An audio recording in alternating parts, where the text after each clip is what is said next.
Hi guys, we're just here with one of the new sales horses, Polly, and we are just going to do a little bit of training video with her on the flat today.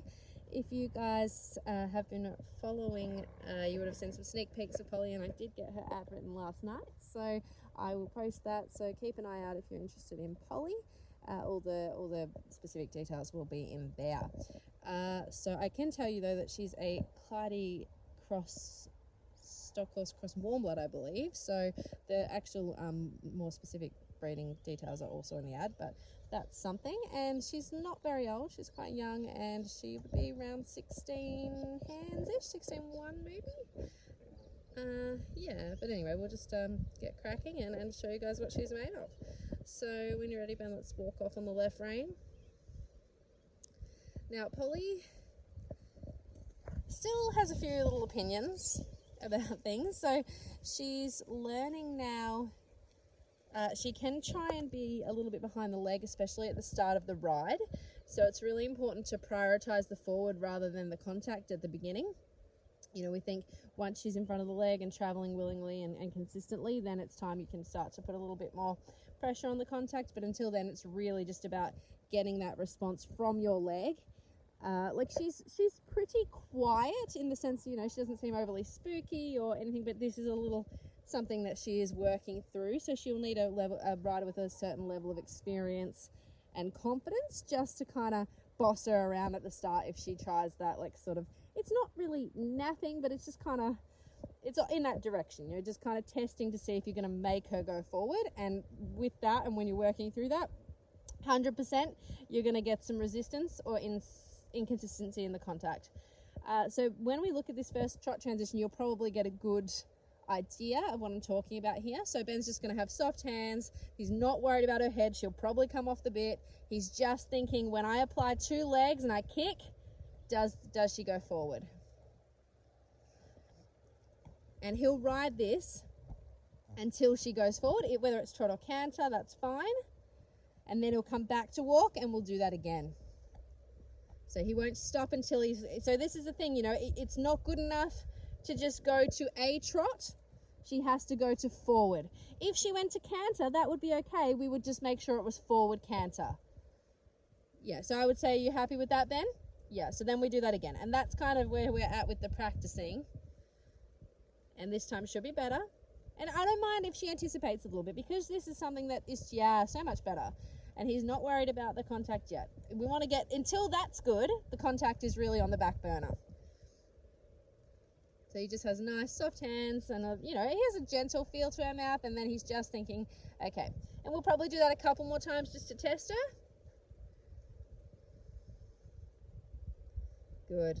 You can already tell. So that first transition was the one that we really wanted to show you guys on this training video, because it can be hard to get a sense of, you know, like, of these things, and it is a factor in finding the most suitable home for Polly for where she's currently at. Good. So Ben, we might try and do this one with less walk steps, so heading towards the idea of one walk step, but he probably won't get that today, but she's kind of heading there. Pretty good, actually. I was a bit surprised by that. That's sort of new to her. I don't know, you guys probably haven't noticed yet, but I haven't posted anything about it, but I actually broke my finger the other day. So Ben's been doing, I've been riding a bit, but Ben's been doing most of the work with Polly. Just because I have to be aware of that finger, and I've not been as good in the contact as I normally would be. Good. So same thing to the canter, you know, Ben will just go, he'll go until he's happy with the forward, and also with the ground cover, you can see that she gets a little bit sort of short, so he wants her to actually open up and cover some ground and go forward properly, instead of just kind of pottering around. That's it. And then he'll do the same sort of thing. He'll come to the trot and just keep testing that trot canter transition.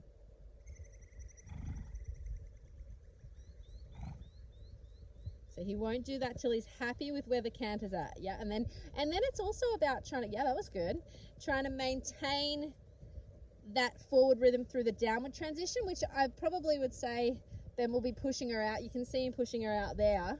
So as he sets up for that downward transition, he'll push her off the inside leg. And what that helps to do, guys, is it helps to create a little bit more left bend through the ribs and put the left hind under the body and keep the body long and the stride open.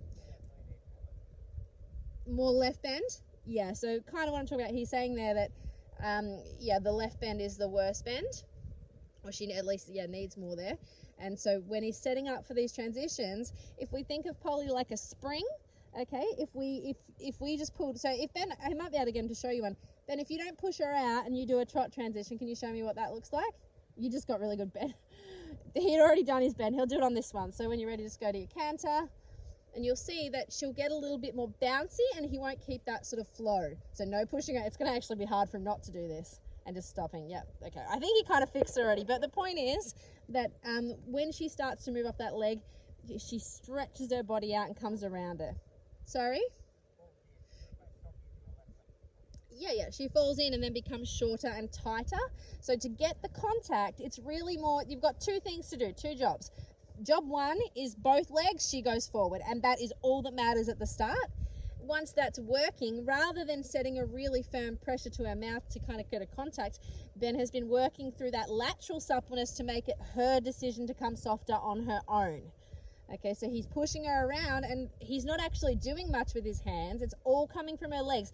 And the resistance that she gives you is about the leg. It's not got anything to do with the hand. So we don't want to fall into that trap of trying to get busy with the hands and get into an argument. It's not about that. Yeah, good. Well done. That looks great. She is improving, but you do need to take this kind of approach. And we just thought by putting this kind of video out, it just gives you guys a head start and even a resource for whoever ends up taking Polly home. It gives them a little resource and a clear system, you know, a systematic approach to their training to apply. So, yeah. All right, then we better do some work the other way.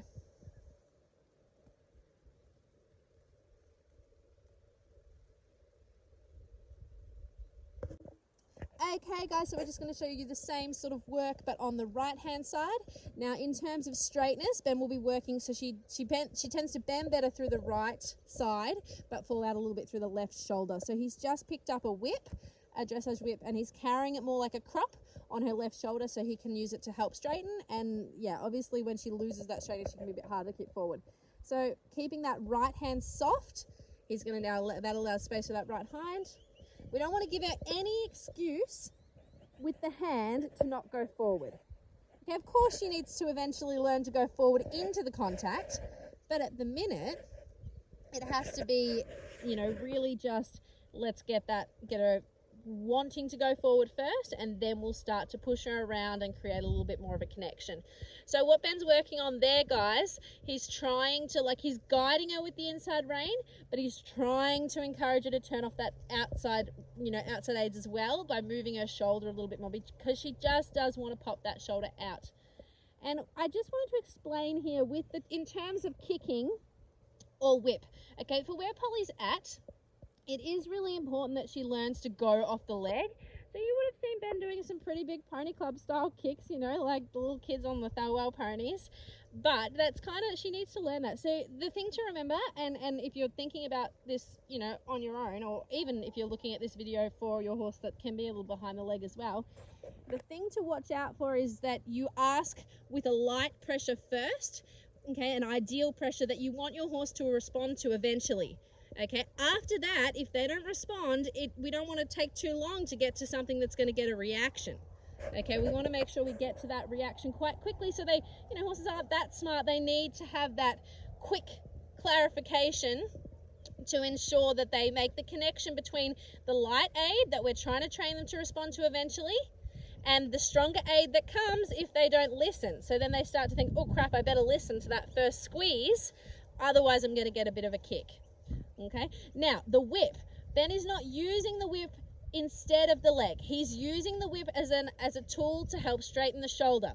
So he's not, like, he still wants her to go forward off two legs from his leg. Okay, he's not smacking her on the bum. Yeah, you can use it to back up your leg, but he's using it more to help as a straightening tool at the moment. Good. So you can see he's just, well, we can't see, but we can, you know, he's just popping it on her shoulder there to say, come on, keep coming around.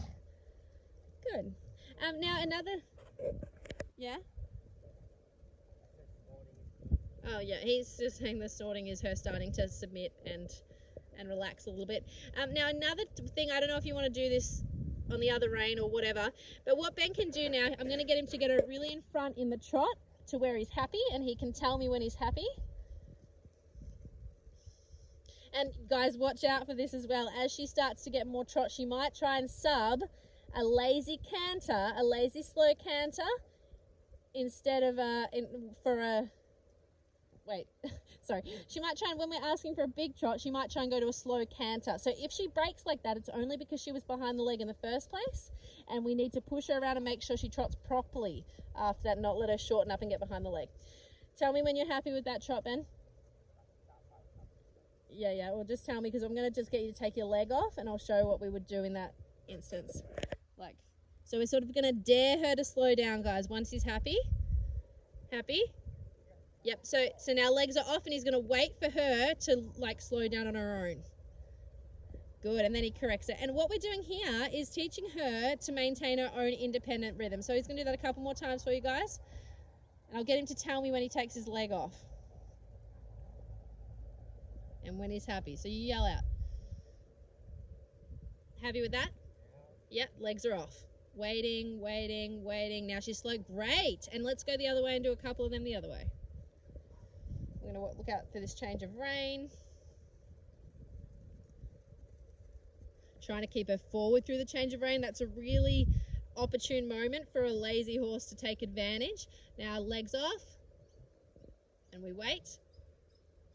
Pretty good. And what we're noticing here, guys, is that she maintained that for a little longer now. One more of those. And look how settled she is in the contact now compared to the start, because she has started to actually get some impulsion. All right, change around again. I think we forgot to do right canter.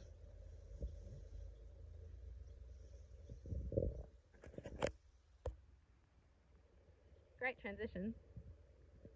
Good. Carry that right hand. It's important because she doesn't want to bend this way. We want to make sure we don't start, and because she doesn't want to sort of, turn as much, I should say. Yeah, good there. So by carrying the right hand, we're helping to get a bit more right flexion, which sort of sets her whole body up to be in better balance and alignment, which then encourages her to go more forward. It's all connected. Good. He can even try this. The canter, she's more forward, I would say, but if he takes his leg off and see what happens. Yeah, see, she maintains a much more independent rhythm in canter. Like, I didn't really notice too much of a change there. Not like in the trot. I knew she would kind of slow down in the trot there. All right, cool, Ben. Do you want to come to trot, change rein one more time? Change rein, trot, and change rein one more time.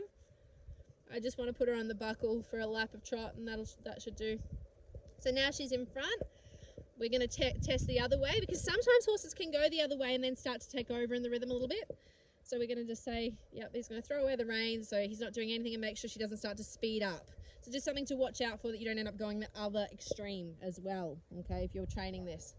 Yeah, no, with Polly's she's pretty more on the lazy side, but I was more talking about if you're working on this stuff, other horses might go the other way. Once you tune them up and get them really forward, then you might have to think about maintaining the rhythm on the other side, maintaining an independent rhythm. And when you're ready, Ben, show me how easy she is to pull up.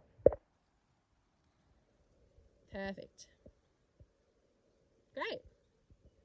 Good, guys, so that's a bit more info about Polly. I'm glad we did that video, because I think it helps you guys show, like, although she's got some little things she's working on, shows you kind of a bit of a system of how to do it. It's not actually that complicated, but you are going to have to stick to it and be confident with it. So yeah, that's a little bit about Polly.